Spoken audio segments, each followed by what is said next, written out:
नमस्कार साथीहरु, तपाईहरु सबैजनालाई UvAdvice च्यानलमा स्वागत छ।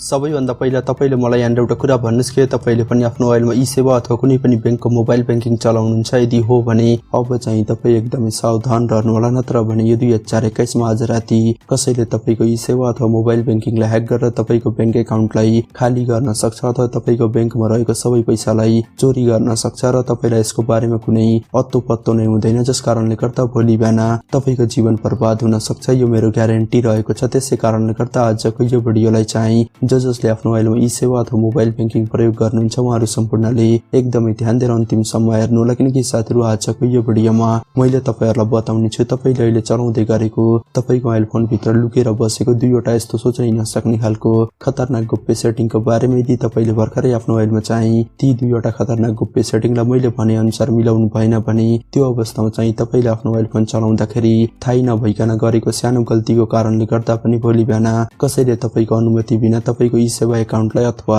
तपाईको मोबाइल बैंकिङलाई ह्याक गरेर त्यसमा रहेको सबै पैसालाई चोरी गर्न सक्छ। तर अब चाहिँ तपाईले टेन्सन लिनु पर्दैन, किनकि यदि तपाईले आफ्नो मोबाइल फोन भित्र लुकेर बसेको ती दुईवटा खतरनाक गोप्य सेटिङलाई भर्खरै मिलाउनु भयो भने त्यो अवस्थामा चाहिँ ह्याकरको बाउले पनि तपाईको ई-सेवा एकाउन्टलाई अथवा तपाईको मोबाइल बैंकिङलाई ह्याक गरेर त्यसबाट पैसा चोरी गर्न सक्ने छैन। यो मेरो ग्यारेन्टी रहेको छ। यदि तपाईले पनि आफ्नो ई-सेवा अथवा मोबाइल बैंकिङलाई ह्याक हुनबाट कसरी जोगाउने हो अथवा सुरक्षित राख्ने हो भन्ने कुरा जान्न चाहनुहुन्छ भने यो भिडियोको तलपट्टि रहेको यो लाइकको बटनमा एकचोटि टच गर्नुस् र त्यसपछि यता साइडमा रहेको यो रातो सब्स्क्राइब बटनमा एकचोटि टच गर्नुस् र सँगसँगै आएको यो घण्टीको आइकनमा पनि एकचोटि टच गरेर यहाँ यो अल भन्ने अप्सनमा क्लिक गर्नु होला अथवा टच गर्नु होला र त्यसपछि अब चाहिँ तपाईले यहाँ तलपट्टि देख्न सक्नुहुन्छ एउटा बक्स रहेको छ। तपाईले चाहिँ यो बक्समा टच गरेर यहाँ लेख्नु पर्ने हुन्छ SECURITY र त्यसपछि यो हेरेर एकचोटि टच गर्नुहोस्।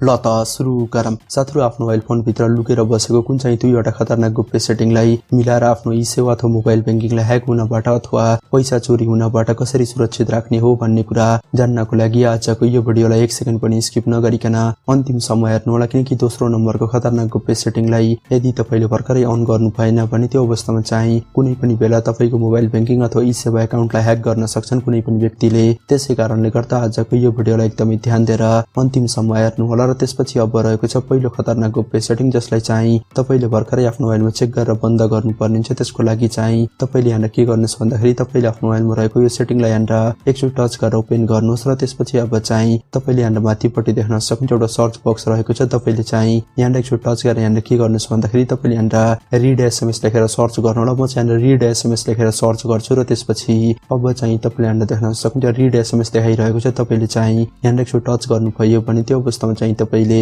यहाँ फेरि देख्न सक्नुहुन्छ रिड एसएमएस देखाइरहेको छ। तपाईले चाहिँ यहाँ एकचोटि टच गर्नु होला। म चाहिँ एकचोटि टच गर्छु, टच गरेँ र त्यसपछि अब चाहिँ तपाईले यहाँ देख्न सक्नुहुन्छ तपाईको मोबाइलमा इन्स्टल रहेको एपहरु मध्ये जति पनि एपहरुले चाहिँ तपाईको मोबाइलमा आउने मेसेजलाई रिड गर्ने गर्छन् अथवा पढ्ने गर्छन् ती सबै एपहरुको साइडमा चाहिँ यो एलाउ देखाउने छ। यसको अर्थ के हो भन्दाखेरि जस्तै तपाईहरुलाई त एउटा कुरा एकदमै राम्रोसँग थाहा छ, हामीले चाहिँ आफ्नो मोबाइलमा ई-सेवा अथवा मोबाइल बैंकिङलाई लग आउट गरेर फेरिबाट लगइन गर्दाखेरि त्यो अवस्थामा चाहिँ हाम्रो मोबाइलको मेसेज बक्समा एउटा ओटीपी भेरिफिकेसन कोड आउने गर्छ, किनकि हामीले चाहिँ त्यो ओटीपी भेरिफिकेसन कोडलाई राखिसकेपछि मात्रै हामीले चाहिँ आफ्नो मोबाइलमा फेरिबाट त्यो मोबाइल बैंकिङ अथवा ई-सेवालाई प्रयोग गर्न सक्छौं। तर तपाईको मोबाइलमा इन्स्टल रहेको जति पनि एपहरुको साइडमा चाहिँ यो एलाउको बटन देखाउँदैछ, ती सबै एपहरु बनाउने व्यक्तिले चाहिँ तपाईको मोबाइलमा आइरहेको त्यो ओटीपी भेरिफिकेसन कोडलाई पनि पढ्न सक्छन् अथवा रिड गर्न सक्छन्, जसले गर्दा यहाँ के हुन्छ भन्दाखेरि भोलि बिहान यी एपहरु बनाउने व्यक्तिहरुले चाहिँ इजिली त्यो ओटीपी भेरिफिकेसन कोडको माध्यमबाट तपाईको मोबाइल बैंकिङ अथवा ई-सेवा एकाउन्टलाई ह्याक गरेर तपाईको पैसालाई चोरी गर्न सक्छन्। त्यस्तो अवस्थामा चाहिँ तपाईले यहाँ के गर्नुपर्ने हुन्छ भन्दाखेरि जति पनि एपहरुको साइडमा चाहिँ यहाँ एलाउ देखाइरहेको छ तपाईले ती सबै एपको नाममाथि एक एकचोटी टच गर्नु। म चाहिँ